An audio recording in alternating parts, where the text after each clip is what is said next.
காலையில் எழும்போதே கால்களை ஊன முடியாமல் எழுந்த புவனாவுக்கு, எதற்குத்தான் இந்த குதிங்கால் இப்படி வலிக்கிறதோ தெரியலையே என நினைத்து கொண்டே கடிகாரத்தை பார்த்தாள்.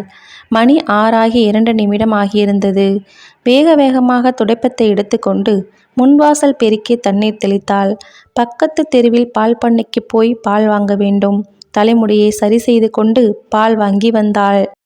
சிங்கில் நிறைந்திருக்கும் பாத்திரங்களை துலக்கிவிட்டு பல் தேய்த்து முகம் கழுவி பாத்ரூமை விட்டு வெளியே வந்து மணியை பார்த்தாள்.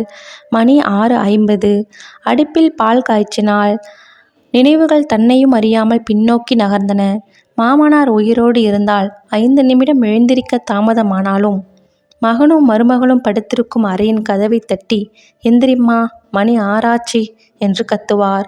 அவர் கத்திய கத்தலில் திடுக்கிட்டு விழிக்கும் புவனாவுக்கு ஒரு நாளைக்காவது தனது மனைவியை எழுப்பி வாசல் தெளிக்க சொல்லக்கூடாதா என்ற எண்ணம் வந்தாலும் அதை வெளியில் சொல்லாது மனதிற்குள்ளேயே புதைத்து கொள்வாள். அப்படி சொன்னாலும் தனது கணவனை போன்ற கல் நெஞ்சக்காரர்களுக்கு தனது வழி புரியாது. பிரச்சனைதான் பெரிதாகும்.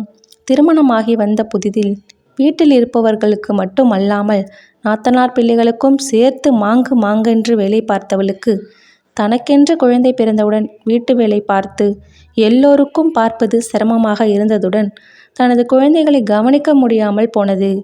தனது கணவனிடம் எவ்வளவு சொன்னாலும் அவன் அதை காதிலேயே வாங்கவில்லை. நாத்தனார் பிள்ளைகள் இருவரில் ஒருவன் கல்லூரியிலும் இன்னொரு பெண் 10ஆம் வகுப்பு படித்து வந்தாள். போதாக்குறைக்கு நாத்தனார் 3வது பையனையும் இங்கே தங்க வைக்க பிளான் செய்தாள். இவள் எவ்வளவோ தனது கணவனிடம் மன்றாடி பார்த்தாள். என்னால் 3 பேரையும் பார்க்க முடியாது, உங்க அக்காவிடம் சொல்லுங்கள் என்று. ஆனால் அவன், உன்னால் பார்க்க முடியாவிட்டால் நீ சொல்லு, என்னால் சொல்ல முடியாது என்றான். அவன் இப்படி சொல்வதை கேட்ட பிறகு அவளால் மன உளைச்சலில் இரவு முழுவதும் தூங்க முடியவில்லை. ஏன் உயிர் வாழ்கிறோம்? பேசாமல் தற்கொலை செய்து கொள்வோமா? உள்ளுக்குள் பல்வேறு குமுறல்கள் எழுந்து உடலையும் மனதையும் சோர்வடைய செய்தன. நான் நாத்தனாரிடம் பேசினால் அவள் எத்தனை ஜாடை பேச்சு பேசுவாள் என்று தெரியாது. சண்டை பெரிதாகிவிடும். மாமியார் அதைவிட மோசம். என் குழந்தையை பார்ப்பேனா? அல்லது வருஷம் பூரா இவர்கள் பிள்ளைகளையே பார்த்து கொண்டிருப்பேனா? திருமணமாகி 2 ஆண்டுகள் இவருக்கு பார்த்தாகிவிட்டது. என்ன செய்வது? எனக்கான வாழ்க்கையை நான் எப்போதுதான் வாழ்வேன்? இந்த கேள்வி அவள் மனதுக்குள் எழுந்து கண்களில் இருந்து கண்ணீர் அருவியாய் கொட்டியது. திருமணமாகி வந்த நாளிலிருந்து தனது கணவனிடம் கூட தனியே பேச முடியாத வீட்டின் சூழல் ஒரு பக்கம் என்றாலும், மனைவியை பேசவே விடாத வாயை அடக்கும் கணவனின் கொடூர குணங்கள் அவள் மனதை வெகுவாக பாதித்தன. மலர் போன்ற மென்மையான அவளின் மனது காயம்பட்டு போனது.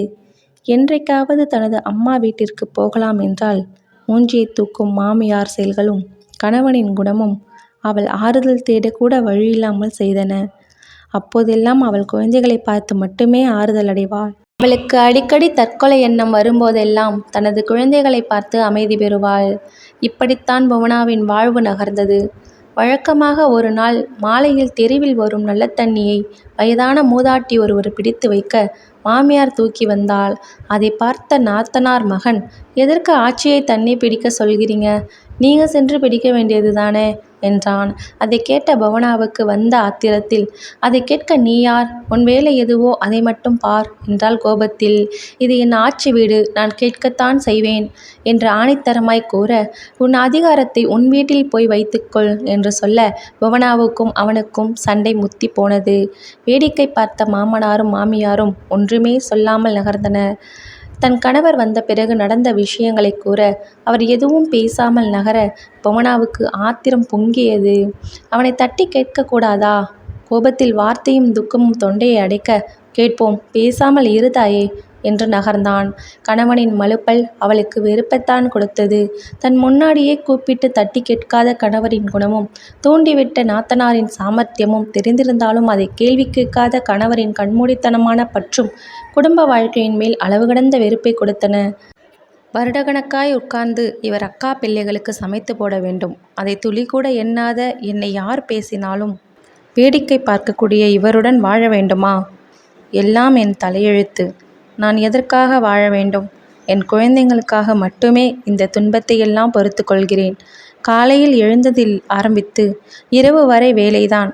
மாமியார் மாலையில் ஒரு நேரம் தண்ணீர் பிடிப்பதை தவிர எந்த வேலையையும் செய்வதில்லை. கதை புத்தகத்தை எடுத்துக்கொண்டு காலையில் காப்பி குடித்தவுடன் வாசிக்க ஆரம்பிக்கிறவள், காலை டிஃபன் முடித்து புவனா கிச்சனை விட்டு வெளியில் வரும்போதுதான் கணவனுக்கு பரிமாற எழுந்து வருவாள். வீட்டிற்கு வரும் பலரும், ஏன் உன் மாமியார் காலையிலேயே கதை புத்தகம் படிக்கிறார்கள்? வீட்டில் வேறு வேலை இல்லையா? உனக்கு சமையலில் உதவலாம் அல்லவா என்று உறவினர்கள் புவனாவிடம் கேட்டதுண்டு. அவர்கள் டீச்சர் வேலை பார்த்தவர்கள் என்பதால் இப்படி பழகியிருக்கிறார்கள்.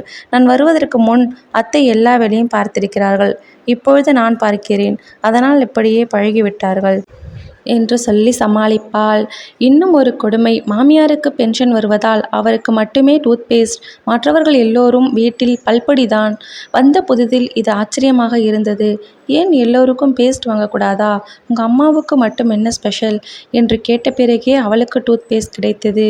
தனது அப்பா வீட்டில் கஷ்டம் தெரியாமல் வளர்ந்தவளுக்கு புகுந்த வீட்டினரின் பாகுபாடு வேதனையை தந்தது. புவனாவின் மனது இப்படித்தான் இன்னும் அசை போடுகிறது.